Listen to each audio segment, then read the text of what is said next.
여러분, 팝 아티스트 낸시 랭입니다. 어떤 질문도 피하지 않고 당당히 맞서 신앙의 근육을 키워나가는 낸시 랭의 신앙 펀치. 오늘도 제 질문의 펀치를 받아주실 멋진 두 교수님을 소개합니다. 안녕하세요, 권 교수님. 안녕하세요. 숭실대학교 기독교학과의 권영경입니다. 네, 그리고 안녕하세요, 김구원 교수님. 안녕하세요. 개신대학원대학교에서 구약학을 가르치는 김구원입니다. 네, 교수님들 반갑습니다. 우리 두 교수님, 너무 행복해요. 구약과 신약 한꺼번에 제 양옆에 계신데요. 그렇다면은 신학자니까 헬라어랑 히브리어 하실 줄 아시죠? 뭐 아냐가 어떤 수준을 말하는 건지 모르겠는데 대화 가능하세요? 알겠습니다. 그냥 자기가 좋아하는 말 정도만 헬라어랑 히브리어로 해주실 수 있으세요? 낸시는 하나도 모르거든요. 우리 그래도 권 교수님 먼저. 음악 좀 좋아하세요? 교회 음악. 너무 좋죠. 음악 중에 이렇게 키리에 엘레손, 키리에 엘레손 뭐 이런 가사 들어가는 거 아세요? 방언인가요? 이 교회 음악 하시는 분들 많이 그런 게 가사가 들어가는 게 많은데 네. 주여 자비를 베푸소서 하는 표현인데 키리에 엘레손 라샤 뭐 그런 것도 있고요. 요리아. 뭐 그러면 우리 김 교수님 이번에는 히브리어로 좋아하신다는 말씀 얘기해 주실래요? 권 교수님이 좀 길게 멋있는 말씀 해줬으니까 전 간단한 거 말씀드릴게요. 샬롬. 샬롬? 네. 이게 히브리어였어요? 그럼 나도 히브리 한마디. 아멘. 아멘도 아멘 히브리어였어요? 히브리어입니다. 네. 어머, 이런 무식한 낸시. 그러니까 많이 알고 저 계시죠, 아멘 지금. 영어인 줄 알았어요. 에이멘 하니까 항상. 그렇군요. 아멘, 사탄. 샬롬, 사탄. 세이탄 그 영어 아니에요? 히브리어를 음역한 거죠. 네. 그러니까 히브리어 많이 아신다니까. 저 똑똑했군요.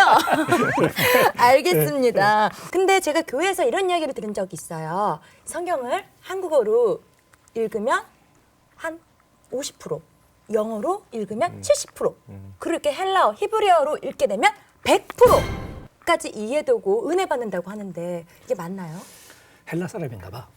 누가요? 영어를 꽤 하는 헬라 사람인가 봐요. 그런 얘기 하는 거 보니까.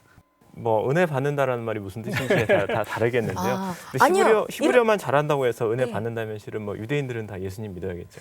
제가 이 질문에 교수님 당황하시는 거 보니까 이런 말 별로 들어보신 적이 없으신가 봐요. 무슨 네. 그 얘기 이렇게 할 법하다는 건 알겠는데 네. 이게 워낙 뭐 사실과 다른 얘기라. 그러니까 뭔가 이렇게 뭐 그냥 일어 중국어 한국어 있는데 원래 원어가 만약에 중국어로 돼 있는데 이거를 막 건너서 들으면 감동이 조금 좀 덜 온다라는 그런 느낌에서 이런 말들을 한 것 같은데요. 저도 한국말로 성경을 읽는 것 쉽지 않은데요. 히브리어나 헬라어로 읽으면 더 은혜된다면 저 지금 당장 외국어 학원 끊어야 되나요? 이런 거 학원 가면 이런 거 안 가르쳐 줄 거라만. 그래서 던지는 오늘 돌직구입니다. 성경 히브리어와 헬라어로 읽으면 더 은혜가 되나요? 뚜둥. 오늘 되게 분위기 잡으시네. 네. 왠지 이렇게 히브리어 헬라어 하면 구약 신약이니까 이 단어에서 느껴지는 사운드도 그렇고 되게 뭔가 이렇게 신화적으로 멋있게 느껴지고요. 신비롭고. 네, 신비롭게 느껴져요. 왜 그런지 아세요? 왜요? 몰라서 그래. 못 알아들어서. 그렇죠. 저도 처음 미국 갔을 때 그때 이렇게 듣는 게 좀 이렇게 서툴렀거든요. 미국 애들 막 이렇게 얘기하는 거 보니까 굉장히 멋있어 보이더라고. 근데 나중에 알고 보니까 뭐 이렇게 숙제 몇 쪽에서 몇 쪽까지 해요, 뭐 이런 거든. 이게 몰라서 좀 이렇게 멋있어 보이는 것도 좀 있지 않을까요? 그렇죠. 그러니까 뭐 우리가 영어 못하는 사람들은 영어 하는 사람 되게 부러워하잖아요. 네. 네, 일어 못하는 사람, 이러한 사람 부러워하고. 그런데 성경은 더더구나 하나님 말씀이 쓰여진 말씀이다 보니까 성경을 히브리어나 헬라어로 읽으면 뭔가 특별한 게 있을 것 같다라는 기대가 배가 되는 것 같아요. 김 교수님, 네. 그러면요 프랑스어는 약간 정치적인 표현이 많다고 하고 그리고 독일어는 학문적인 말을 할 때 더 좋다라는 얘기를 들은 적이 있어요. 그럼 히브리어는 어떤 언어인가요? 언어적 특성에 대해서 좀 말씀해 주세요. 글쎄요. 일단은 뭐 여러분 우리가 이제 히브리어를 만나는 것은 대부분 글로 만나게 되는데요. 성경이 쓰여진 이 그 히브리어로 쓰여진 글을 보면 일단 오른쪽에서 왼쪽으로 쓰여져 있어요. 그래서 왼쪽에서 오른쪽이 아니라 오른쪽에서 왼쪽으로 이렇게. 그럼 이렇게 읽어요? 그렇죠. 이렇게 읽어야 된다는. 그 왼손잡이가 굉장히 유리하겠네요. 왼손잡이 사람.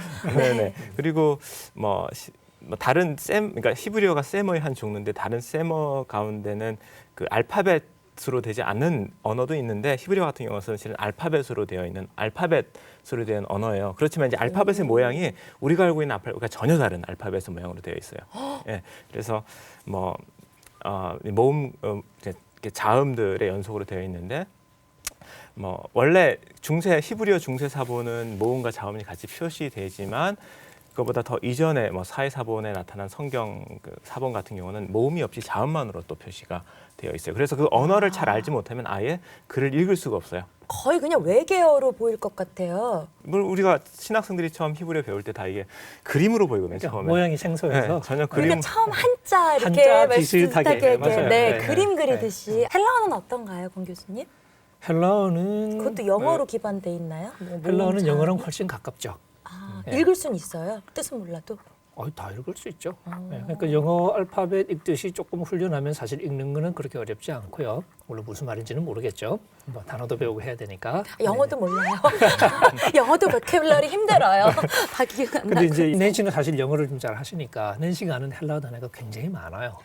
안 그래도 권 네. 교수님 네. 제가 한번 강연 들으러 갔었잖아요, 학교로. 네. 그러니까 확실히 그 말의 느낌이 영어랑 비슷해서 네. 그 단어가 요 단어랑 뜻이 비슷한가 네. 이런 게 느껴지더라고요. 그러니까 코스모스다는 예를 들어 코스모스가 있어요. 네. 코스모스가 이렇게 그 세상이라는 말도 있고 우리 코스모스 그러잖아. 우주도 코스모, 있고. 예. 네. 그러니까 또 이게 장식 이런 뜻이 있거든요. 치장. 근데 영어의 화장품을 코스메틱. 예. 네. 거기서 온 말이거든요. 그러니까 약간 좀 이렇게 어원이 그러니까, 비슷해서 예, 제가 그러니까, 그냥 때려 짐작해서 시험지 때 막 때리는 것 이건 같은가 좀 봐요. 헬라어보다 좀 불리한 게요. 헬라어 같은 네. 경우는 헬라어로 된 문헌들이 굉장히 많잖아요. 그 시대에 쓰여진. 그래서 뭐 사전을 만든다거나 그래서 문법을 불리하지 않을까요? 그럴까요? 그럴 수도 왜요? 있죠. 더 공부해야 되니까? 공부할 게 많아. 네. 아 그러니까 멋진 거죠, 우리 권 교수님. 제가 다 못했죠. 그래서 이렇게 쓰임 받을 사람이 있어야죠. 우리는 힘들어요. 우리는 용량이 힘들어요. 그래도 이제 정확한 문법이라든지 정확한 어휘의 의미들을 알 수 있는 데이터들이 많다고 할 수 네. 있는데 히브리어 같은 경우는 딱 구약 성경 하나가 우리가 가지고 있는 언어적 데이터의 거의 전부라고 보시면 돼요. 그래서 히브리어 사전 만들 때 사람들이 뭐 그것 갖고 만든 거예요. 예를 들어서 제가 지금 낸시랭한테 전쟁과 평화 러시아로 된 소설을 딱 던지면서 야, 러시아 한국어 사전 만들어 그러면 만들 수 있겠어요? 그 미친 짓이죠. 아니 이제 뭐 하라는 거야? 히브리어 얼마 사전- 줄 거야? 이거. 뭐 그러니까 책 하나 던져주고 만들라 그러면 네. 다른 거 자료 하나도 아 없이 불가능하죠. 불가능하죠. 교수님. 그런데 히브리어 구약 성경 갖고만 만든 게 지금 히브리어 성경이에요. 히브리어 사전이에요. 와우. 그러니까 그분들은 굉장히- 뭐예요? 천재예요? 그러니까 문맥을 통하여 의미들을 결정한 거죠. 그래서 성경 히브리어 어휘가 그렇게 많지 않아요. 한 전부 해봤자 6천 단어밖에 안 돼요. 좀 노력해서 6천 개 외우면 히브리어 성경을 다 읽을 수 있는 거예요. 아 그렇군요. 뭐 헬라어, 히브리어 뭐 이렇게 다른 점도 있긴 한데요. 그 에스키모인들이 만약에 이렇게 단어 눈, snow를 묘사하는 단어만 20가지가 넘는다고 해요. 그렇게 들었는데 히브리어에도 혹시 이런 식으로 특별하게 발달한 부분이 있나요, 김 교수님? 히브리어만의 특징은 아닐 텐데요. 뭐 세머에 다 드러나는 특징인데 모르겠어요. 이게 뭐 특징이 될 수 있는데 형용사가 명사를 꾸며주는 구문보다는 그러니까 추상 명사가 어떤 구체적인 명사를 꾸며주는 구문이 좀 더 발달해 있는 것 같아요. 예를 들어서 네. 거룩한 성전이라는 표현 대신에 거룩함의 성전 이런 식으로 표현하는 습관들이 있거든요. 잠깐 뭐라고요? 거룩한 성전. 거룩한 성전이라고 거룩한이라는 형용사를 쓸 수 있잖아요. 그렇죠. 그 대신에 거룩함의 거룩함의 성전. 성전. 그러니까 다 영어로는 명사로 가는. 영어로는 of holiness 이렇게 오. 표현하는 거예요. 그러니까 holy 하고 이렇게 그다음 명사 쓰는 대신에 계속 그렇게 반복하나요? 뭐 모든 경우 그런 건 아니지만 그런 용법이 상대적으로 훨씬 많죠. 익숙해지면 이해도도 할 수 있겠네요. 네, 그래서 그리고 네. 대부분 이렇게 명사와 명사를 그냥 병치해서 그 관계를 문맥으로 유추를 해야 되게 수식 관계인지 동격 관계인지 그리고 동사도 마찬가지예요. 영화에 보면 when이라든지 because라든지 as라든지 그 문장과 문장을 이어주는 다양한 접속사, 의미를 가진 접속사가 많잖아요. 그런데 히브리어 같은 경우는 그냥 딱 하나예요. and, 나브라는 그 접속사 하나라서 그것 갖고 다 문장과 문장 사이의 논리적 관계를 다 문맥으로 유추를 해내야 돼요. 어머나 그러면 지금 다 그냥 띄어쓰기 없이 그냥 다 그냥 이어지는 거예요? 그러니까 뭐 나는 밥을 그 먹었다. 띄어쓰기 문제가 아니라 네. 논리적으로 이렇게 뭐 왜냐하면 그러므로 굉장히 복잡하게 접속사를 쓸 수 있잖아요. 그렇죠. 근데 히브리어 같은 경우는 이렇게 없어요? 영어로 이제 직역하자면 and라고 번역할 수 있는 그 하나를 가지고 이제 문맥 따라서 그러니까 눈치가 빨라야 되는 거지. 아, 그래서 제가 언젠가 TV에서 한번 봤는데요. 유대인들이 그렇게 그 교육 습관이 서로 대화하면서 이 문제 하나에 대해서 이렇게 하면서 풀어나가는 이게 습관화돼 있고 그렇게 교육받는 게 이런 맥락도 영향 뭐 끼치나요? 있을 수도 있죠. 아까도 제가 얘기했듯이 네. 지금 히브리어 같은 경우는 원래 모음이 없다 그랬잖아요. 그래서 그 언어를 구체적으로 잘 알고 또 그 컨텍스트를 아는 사람이면 똑같이 읽어냈는데 언어도 잘 모르고 그리고 문맥으로부터 500년, 1000년, 1500년 유리된 사람들이 그 옛날 자음만 많은 텍스트를 볼 때는 여러 가지 질문들이 생기는 거예요. 이것이 명사인지 동사인지 앞에 단어와 뒤에 단어는 어떤 논리적 연결을 갖는지. 그래서 실은 유대인들이 성경을 읽을 때 가장 중요한 것이 질문하는 거예요. 그러니까 질문들을 질문하는 많이 거예요. 하더라고요. 성경을 읽을 때 가장 훌륭한 태도가 질문을 해라. 그래서 다양한 해석들을 존중했고 뭐 어떤 한 해석 나랑 해석이 다르다고 해서 이렇게 무시하거나 뭐 그러지는 않았다라는 것이죠. 질문하는 것 자체가 성경 연구의 가장 중요한 태도였다는. 그건 얘기를 할수 멋있네요. 아티스트네, 아티스트. 그렇죠. 근데 예술가. 그것이 어찌 보면 히브리어 어떤 언어적 특징과도 연결되는 것 같아요. 오, 알겠습니다. 공 교수님, 헬라어는 어떤가요? 헬라어는 어떤 재미있는 언어적 특징이 있을까요? 히브리어하고 비교해 보면 일단 문헌이 많죠. 문헌? 네. 이게 남겨져 있는 이제 문서가 많은 거죠. 그렇죠. 네. 네. 그러니까 히브리어는 사실 단어 의미를 결정할 때 좀 쉽지 않을 때가 많잖아요. 그렇죠. 이 용례가 많지 않아서. 근데 헬라어는 상대적으로 그런 문제는 이제 많이 없어졌죠. 신약 성경에서 단어 뜻을 정말 이렇게 아주 이렇게 기초적으로라도 이렇게 추측할 수 없는 경우. 그렇죠. 제가 지금 딱 머리에 떠오르는 건 두 가지 경우인데. 그것밖에 안 되세요? 그러니까 그 외에는 다 이제 무슨 뜻인지 기본적으로 98점. 물론 논쟁 두 개만 틀렸어요. 구체적인 상황에서는 정확하게는 논쟁이 되겠죠.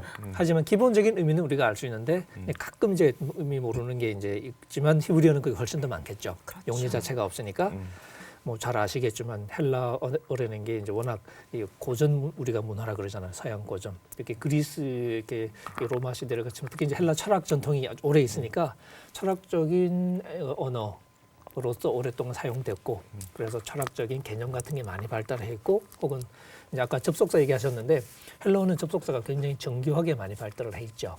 그래서 이렇게 아주 구체적인 것들 다 골라서 쓸 수 있도록 뭐 그런 차이도 들 수 있겠고 그러다 보니까 철학적인 용어가 많다 보니까 뭐 추상적인 단어들도 히브리어에 비해서는 훨씬 더 많은 편이고 예를 들면 바울이 좋아하는 단어 중에 하나가 양심 이런 거 있거든요. 양심. 양심. 이 영어에 conscience, 네. conscience 이렇게. 근데 그 양심이라는 게 히브리어에는 대응하는 단어가 사실은 양심에 정확하게 대하는 단어가 없고, 그죠? 있나요? 모르겠어요. 레브라는 말이 하트라는 말인데 그게 모르겠습니다. 잘. 그러니까 이 구약을 헬라어로 번역한 데 보면 그게 이제 구약 본문하고 겹치는 본문이 있죠. 예를 들면 이제 그 70인역에만 있는 문서들 말고 구약 성경에 들어 있는 그게 보면 전도서에 한번 이 양심이라는 단어가 나와요. 근데 그게 아마 우리 마음이라고 번역되어 있을 거예요. 근데 히브리어로는 그냥 그 마다. 그러니까 이게 안다는 단어로 번개되는. 예.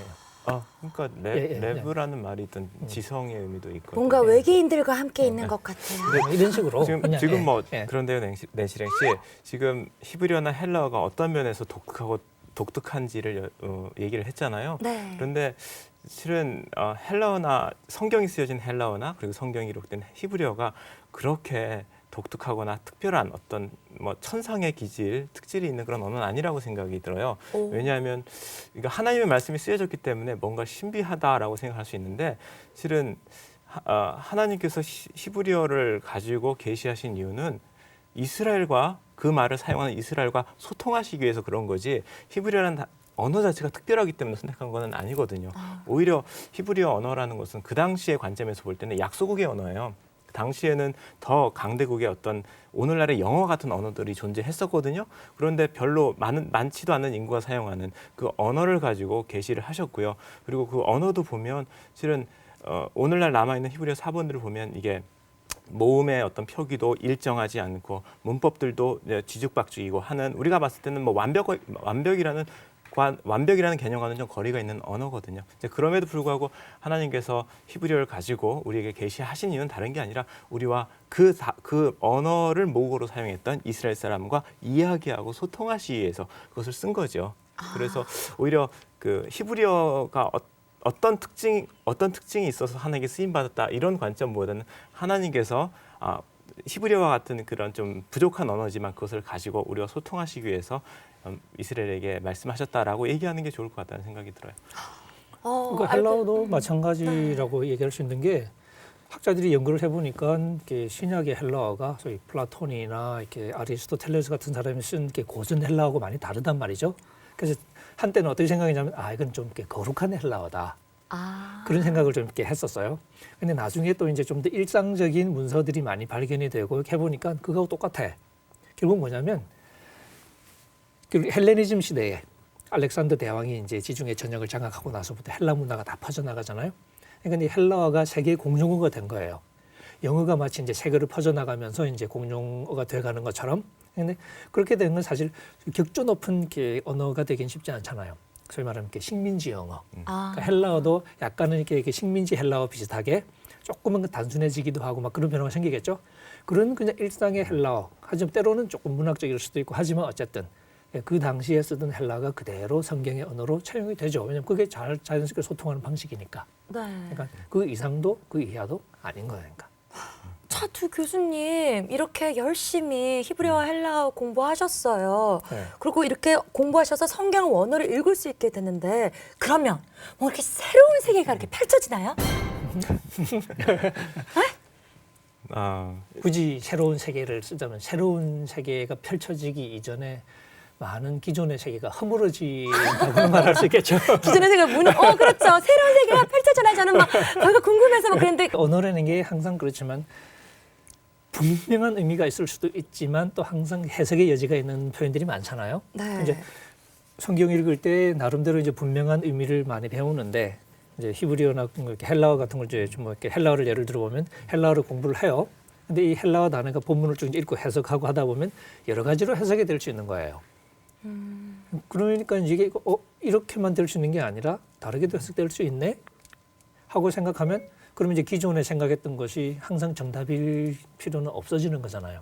그러니까 이게 진짜야라고 말했던 많은 것들에 대해서 조금은 상대적인 입장을 취하는 거니까 반드시 그렇지 않을 수도 있겠구나. 네. 그러니까 그런 것들이 신학 공부할 때는 약간 처음에는 좀 이렇게 불안감을 주기도 하는 것 같아요. 그럴 것 같아요. 확실하게 이렇게 믿어왔던 많은 것들이 실은 이게 성경 말씀의 확실한 의미가 아니라 내가 가진 신학 전통의 확실함이었구나. 학문이었구나. 그러니까 전통이죠, 일종의. 전통이죠. 근데 히스토리. 그게 꼭 다른 전통이라고 해서 이게 성경 본문에서 완전히 틀렸다고 말하기가 쉽지가 않구나. 그렇죠. 그런 생각을 하게 되니까 그게 이제 한편으로는 이제 뭐 영어로 말하면 이렇게 eye opening, 소위 이렇게 관점을 좀 열어주는 아이오프닝. 그런 어떤 면이 Open your 이렇게 eyes. 있는 것 같고요. 신약 성경이 쓰여진 지 2000년 됐잖아요. 예. 네. 그리고 구약 성경은 훨씬 더 오래됐잖아요. 그렇죠. 그렇다면 아직도 원본에 대한 해석이 안 돼서 학자들 사이에서 논쟁이 되는 구절들이 있나요? 예, 많죠. 실은 이게 논쟁 없는 구약이 더 많을 것 같아요. 그렇죠? 다 많아요. 신약 구약 다 많아요. 모든 이 사람의 모든 언어가 또 해석하기 나름인 경우가 많아서 저는 그냥 구약이 너무나 어려워서 히브리어가 그럴 줄 알았는데 오히려 반대로 더 아는 게 많으면 뱃사공이 많아져가지고 맞아요. 더 산으로 네. 그냥 제가 너무 일차적인 관점에서 생각을 했군요. 뱃사공. 어쨌든 네. 뭐 학자들 사이에서 논쟁이 되는 구절들이 뭐 신약이나 구약이나 있죠. 아주 중요한 게 아닐 수도 있는데 왜냐면 결국은 뭐 그 말이 그 말일 수 있으니까 예를 들면 우리 바울 서신에 보면 많이 나오는 표현 중에 하나가 그리스도 안에서 그렇죠. 안에서라는 표현이거든요. 그리스도 근데 안에서. 그 안에서라는 게 이제 헬라 말로 이제 전치사예요. 영어의 in에 해당하는 in. n이라는 전치사인데 그게 공간적으로 안에서라고 번역될 수도 있고 그렇죠. 그다음에 또 이제 수단적으로 뭐뭐를 통하여 뭐뭐를 가지고 이렇게 번역할 수도 있어요. 영어의 인도 사실은 때로는 마찬가지인데 이렇게 안에서냐 아니면 이렇게 통해서냐. 굴같이 이렇게 통해서 통행료 지불하는 톨게이트같이 궁극적으로는 통해서냐. 큰 차이가 아닐 수 있지만 사실은 이렇게 이런 논쟁을 할 수 있잖아요, 그죠? 입장이 그렇죠. 궁극적인 하지만 좀 틀리긴 틀리니까요. 학자들마다 이제 많이 네, 다르니까요. 다르겠죠. 틀린 게 아니라. 이런 네. 식으로 이렇게 논쟁을 계속하죠.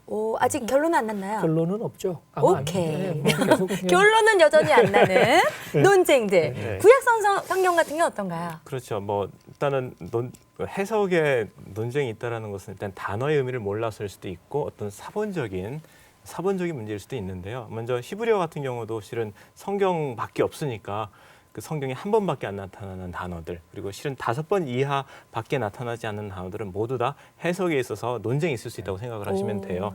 예를 들어서 대표적인 거. 뭐 테슈카라는 말이 있는데요. 테슈카. 이게 테슈카라는 말이 성경에 3번밖에 안 쓰여요. 한 번은 창세기 3장 16절에 쓰이고요. 한 번은 창세기 4장 7절에 쓰이고, 한 번은 아가서 7장 10절에 쓰이는데. 무서워. 너무 디테일하게 그냥 꾹꾹꾹 무슨 컴퓨터 같아.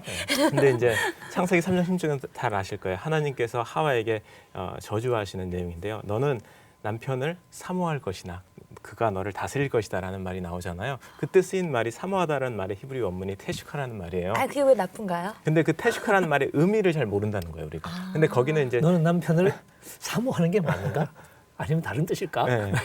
그래서 그 의미를 이제 찾으려면 그 세 개의 구절을 비교해야 되는데, 실은 2가지 가능성이 있어요. 의미적 네. 가능성이. 하나는 말씀드린 연정 혹은 사모함이라는 말이 있을 수 있고요. 또 하나는 주장하고 다스리다라는 의미일 수가 있어요. 근데 만약에 후자로 한다면 그 하나님께서 여자에게 한 저주가 뭐냐면, 이 세상에 있는 여자들은 남자들을 주장하고 다스리려고 하지만 이 세상의 질서는 결국 남자가 주장하고 다스리는 질서가 될 것이다라는 이제 의미가 되는 결국 거죠. 갑은 남자다 이거죠? 그렇죠. 아담 먼저 만들고 까불지 마, 그다음에 이거네. 그렇죠. 하와 입을 만약에 만들었습니다. 그렇죠. 만약 그렇게 해석하면 그렇다는 얘기죠.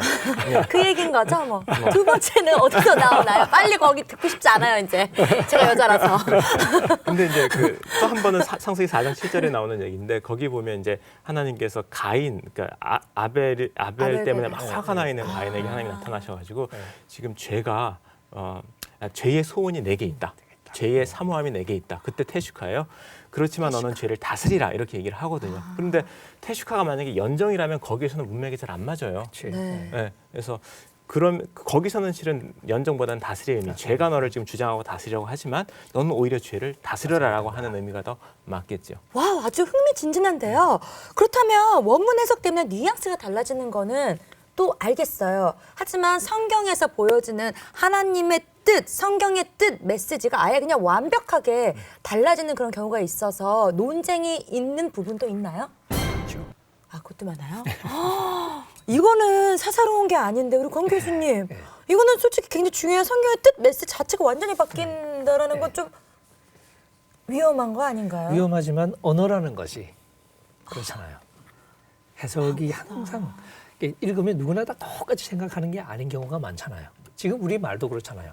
같은 말 놓고도 누구는 이렇게 이해하고 누구는 저렇게 이해하고 그런 것처럼 지금 우리 신약의 경우에 신약 중에서 이제 바울 서신을 연구하는 사람들 사이에서 가장 또 이제 치열하게 치고받고 싸우는 그 대목 중에 하나가 뭐냐면, 바울이 많이 쓴 표현 중에 우리가 하나님 앞에 의롭다 하심을 받는 것은 율법의 행위를 통해서가 아니라 예수 그리스도를 믿어서다. 그렇게 얘기하죠. 그게 율법의 행위를 통해서가 아니다라고 말할 때 그 율법의 행위들, 복수형인데 그게 무슨 뜻이냐 가지고 이게 논쟁이 심해요. 전통적으로는 율법의 행위는 율법을 행하는 것, 우리가 율법을 행해서 의롭게 되는 게 아니다라고 해석을 해왔는데, 최근에 또 이제 많은 학자들은 이것이 율법의 행위라는 것이 도덕적인 의미에서 율법을 지키려고 애를 쓰는 그런 차원보다는 정체성과 관계가 있는 표현 같다.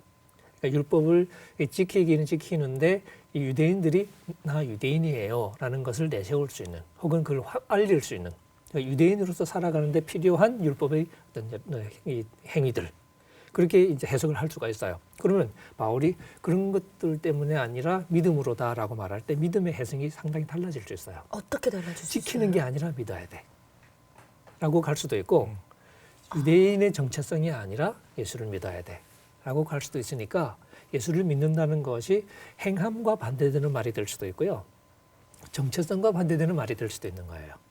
그러니까 기본적으로 바울이 믿어서 구원 얻는다, 의롭다 하심 얻는다는 그 말을 어떻게 해석할 것인가에 영향을 미치는 아주 근본적인 논쟁이 될 수가 있죠. 뭐 그런 것도 있고, 조금 다르게 보면 율법을 놓고서도 바울이 그 로마서 10장 4절에서 예수 그리스도는 모든 믿는 자들에게 이제 의를 이루시기 위해서, 우리 한글 성경 번역에 의하면 율법의 마침이 되시느니라, 마침, 끝, 이런 게 표현이 나오거든요. 그게 이제 헬라 말로 텔로스라는 단어예요. 이 텔로스는 2가지 뜻이 있어요. 기본적으로 하나는 끝, 우리 그 성경 번역처럼. The end. 또 하나는, 근데 영어의 the end가 또 다른 뜻이 있죠. 어떤 게 있죠? 목적, 이런 의미로도 쓰여요. 아, end가. 그래요? 예. 몰랐어요. 그러니까 이 텔로스가 그래요. 끝일 수도 있고 사실 끝이라는 게 종착점이 될 수 있고 이게 목표 지점이 될 수 있잖아요. 그런 의미에서 목적이 될 수도 있는 거야. 그러면 그리스도가 율법의 끝이냐? 그래서 율법이 이제 더 이상 필요가 없는 거냐? 아니면 율법의 목표가 되신다는 얘기냐? 그렇게 되면 율법이 끝났다는 의미보다는 율법이 완성이 됐고 그래서 율법 자체는 여전히 우리에게 의미가 있는 것이 될 수도 있거든요. 그래서 여기 대해서 이제 학자들이 끝이야. 이제는 우리가 율법에 의지해서 살아갈 필요가 없어라고 말할 수도 있고 그리스도는 율법의 성취, 완성이야. 라고 말해서 율법은 그리스도인의 삶에서도 여전히 의미가 있어라고 말할 수도 있고 이런 것들이 이제 뭐 큰 어떤 논쟁거리 중에 뭐 한 대표적인 예가 되겠죠. 예. 김 교수님 그렇게 성경의 뜻과 메시지가 완전히 바뀌는 경우가 있나요? 금방 떠오르는 예는 욥기 42장에 나오는 욥의 그 회개합니다라는 말 같아요. 잘 아시겠지만 욥기 보면 욥과 세 친구가 이제 논쟁을 하다가 마지막에 하나님이 폭풍 가운데 나타나셔가지고 욥이 대답할 수 없는 여러 가지 질문들을 던지시니까 나중에 욥이 내가 티끌과 재 가운데 회개합니다 이런 말을 하잖아요. 그래서 전통적으로는 다 그렇게 해석을 했고요. 그래서 많은 분들이 욥이 아무리 의인이라고 하지만 결국 뭐 죄가 있었지 않느냐 이제 그래서 욥도 결국 죄인이고 회개할 때 하나님께서 회복해 주시는 거다 이제 이런 식으로 욥기를 해석하는 경우가 많은데요. 실은 그 구절 자체에 회개합니다라는 그 단어를 진짜 회개합니다라고 해야 될지 아니면 다른 의미로 해야 될지에 대한 논쟁이 있는 거예요. 그래서 어떻게 해석하느냐에 따라서 욥기 전체의 메시지 혹은 그 하나님께서 나타나셔서 욥에게 말씀하셨던 그 부분의 메시지가 달라질 수가 있는 건데요. 먼저 회개합니다라는 것은 방금 말씀드렸고요. 또 하나의 해석적인 가능성은 내가 위로받았습니다라는 해석이에요. 내가 위로받았습니다라는 해석. 그러면 어떻게 해석이 되냐면 내가 거기서 이제 티끌과 재라는 말은 고난 많은 인생의 은유가 되겠죠. 고난 많은 인생에 대해서 내가 위로받았습니다라는 이제 말이 되는 거예요. 그러면 이제 문제가 이거가 되겠죠. 이렇게 우리가 위로받았습니다라고 할 때 어떤 신학적인 의미가 있냐면요. 실은 욥을 보면 욥이 죄 때문에 고난받은 건 분명히 아니에요. 1장과 2장 보면 하나님께서 사탄과 일종의 내기를 하잖아요. 그 내기의 과정에서 욥이 고난 당한 거거든요. 그리고 욥과의 세 친구와의 그 대화 과정을 보면 욥은 지속적으로 일관되게 끝까지 자기는 죄가 없다라고 주장을 해요. 그렇잖아요. 그리고 욥이 죄 때문에 고난받은 것이 아니라는 것도 확실하고 그러니까 내가 마지막에 회개합니다라는 말을 이렇게 라고 읽으면 그 앞의 내용들이 좀 잘 이해가 안 되죠. 그런데 만약에 욥이 의인이면서도 의인임에도 불구하고 고난을 받았다라는 사실을 우리가 받아들이고 이제 위로합니다라는 말로 우리가 다 바꿔 읽으면 그러니까 우리가 왜 고난 받는지는 모르지만 하나님의 신비 가운데 고난을 받지만 그 인생 가운데 분명히 하나님의 위로가 있다라고 하는 내용으로 우리가 받아들일 수가 있겠죠. 네, 이렇게 두 분 말씀 듣다 보니까 정말 히브리어, 헬라어 배워야 될 것 같아요. 저 배울 거예요. 말리지면 안 돼요. 말리지 마세요. 저는 말리고 싶은데. 왜요? 내실행 아직 나이가 있으시잖아요. 그러니까 새로운 언어를 공부하기에는 아니 배웠다 할지라도 이미 학생이 아니라서 늦었나요? 힙합을 해야 되는데 30대는 늦은 건가요? 30대는 배울 수 없는 건가요? 제 실수였습니다. 일단은 제가 히브리어를 잘 해서 그다음에 히브리어를 통하여서 우리가 유익이 될 정도까지 되려면 아주 오랜 시간 동안 해야 된다는 거예요. 그러니까 단순히 걸리나요? 기초문법을 띄었다고 해서 그것이 우리에게 바로 도움이 되기는 힘들고요. 그리고 기초문법 띈 거는 또 킵업을 하지 않으면 계속 하지 않으면 다 잊어버려요. 하긴 영어도 그런데 그러니까요. 그 어려운 히브리어는 오죽하겠습니까? 네네. 그래서 그런데 이제 오히려 결국 우리가 히브리어를 공부하는 것은 하나님 말씀을 읽기 위함이잖아요. 정독하기 위함이거든요. 오히려 정독하기 위해서 잘하는 외국어, 영어를 잘하시니까 영어와 한국말로 된 성경을 이렇게 비교하면서 읽으면 천천히 읽을 수 있잖아요. 그런 식으로 성경을 읽는 것이 오히려 좋지. 그러니까 안 되는 히브리어, 어려운 히브리어를 막 해가지고 또 배워서. 또 이게 선부당이 사람 잡는다고 잘못 이렇게 각인된 히브리어 지식은 성경에 대한 굉장한 오해를 불러일으킬 수가 있거든요. 그래서 맞습니다. 저는 만약에 평신도라고 한다면 히브리어에 도전하는 것도 좋은 일이지만 그 시간에 다른 외국어 혹은 성경을 정독하는 노력을 하는 게 좋겠다는 생각이 듭니다. 내신은 히브리어 안 배우고 영어나 좀 더 공부하겠습니다. 아니, 이게 헬라어는 괜찮나요? 낸시 헬라어 배워도 괜찮을 그건 조금 덜 어려운가? 뭐 마찬가지인데요. 아우, 죄송합니다. 마찬가지인데 이게 사실 겸손하다는 전제하에 뭐 배우는 게 나쁠 이유는 없겠죠. 뭐 조금이라도 더 아는 게 나쁠 이유는 없는데. 헬라도 너무 오래 걸리죠. 근데 이제 좀 시간이 걸리죠. 영어나 열심히 사실 이렇게 해야겠네요. 히브리어보다는 좀 더 사실 좀 시간이 더 많이 걸린다라고도 이렇게 볼 수 있는데 선무당 노릇을 우리가 조심하자고 이렇게 하는 얘기예요, 사실은. 그러니까 아예 배우지 말자는 얘기가 아니라 왜냐하면 조금 알고서 우리가 이제 이렇게 선무당 노릇 하다 보면 많은 실수를 하게 되잖아요. 예를 들면 아까 논쟁이 되는 경우들 소개했잖아요. 네. 논쟁되는 경우들은 헬라어 표현을 안다고 논쟁이 해소되냐? 해소되지 않아요. 전문 학자들이 논쟁하는 거잖아요. 그렇죠. 헬라어 표현 안다고 해도 똑같다는 얘기예요.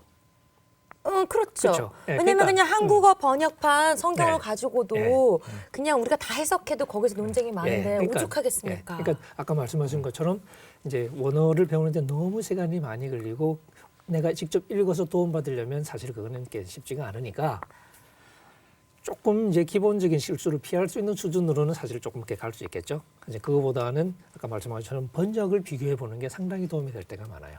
그리고 한글 우리 번역 개혁 개정판도 있고 사실 뭐 새 번역이 되는 것도 있고 다른 번역이 있는데 번역을 아쉬움을 얘기하자면 많이 있겠지만 지금 있는 번역을 사실 정독을 하고 비교하면서 읽어도 상당한 부분 우리가 다 깨달을 수 있어요. 그러니까 저는 이렇게 한글 성경이라 하고 이렇게 무시하는 그런 태도는 별로 바람직하지 않은 것 같고 네. 그냥 꾸준히 정독하면서 근데 문제는 질문이죠. 한글을 읽든 영어를 읽든 헬라를 읽든 히브리어를 읽든 질문 하나 읽으면 다 몰라요. 그쵸. 근데 질문하면서 따지면서 읽으면 한글로 읽어도 많은 부분을 깨달을 수 있어요. 그러니까 거기부터 시작해야겠네. 사실 배우는 것 자체가 나쁘지는 않아요. 저는 좋다고 생각하는데 이제 우리 교수님은 이렇게 낸시가 워낙 바쁜 걸 좀 고려하셔서 그냥 한국어 성경이나 그 영어, 한국어 이렇게 근데 정독, 정도 질문하면서 질문하면서 예. 네. 이 본문이 뭐라고 말씀하시나 네. 이 질문이 참 중요한 것 같아요. 예. 일단 그것 먼저 실천하는 거를 목표로 하도록 하겠습니다. 알겠습니다. 여러분 오늘 어떠셨나요? 재밌으셨나요? 저는 오늘 우리 두 교수님과 함께 히브리어와 헬라어에 대해서 정말 재밌는 얘기들 많이 듣게 됐는데요. 전 낸시는 오늘 결심했어요. 헬라어랑 히브리어는 그냥 배우지 않고요. 일단 오늘 녹화가 끝나고 집에 가면 한 페이지라도 한번 읽어보도록 하겠습니다. 여러분 신앙생활 하면서 궁금한 점 너무 많으시죠? 그러면은 꾹꾹 참지 말고요. 낸시의 신학펀치 게시판에 들어오셔서 그 질문을 마구마구 올려주세요. 그러면 저 낸시가 대신해서 우리의 두 멋진 인텔렉츄얼 교수님들한테 질문 한 펀치를 팡팡 날리도록 하겠습니다. 어떤 질문도 피하지 않고 당당히 맞서 신앙의 근육을 키워나가는 낸시랑의 신학 펀치. 오늘은 여기서 마치도록 하겠고요. 다음에도 기대해주세요. 우리 다 같이 낸시랑의 신학 펀치.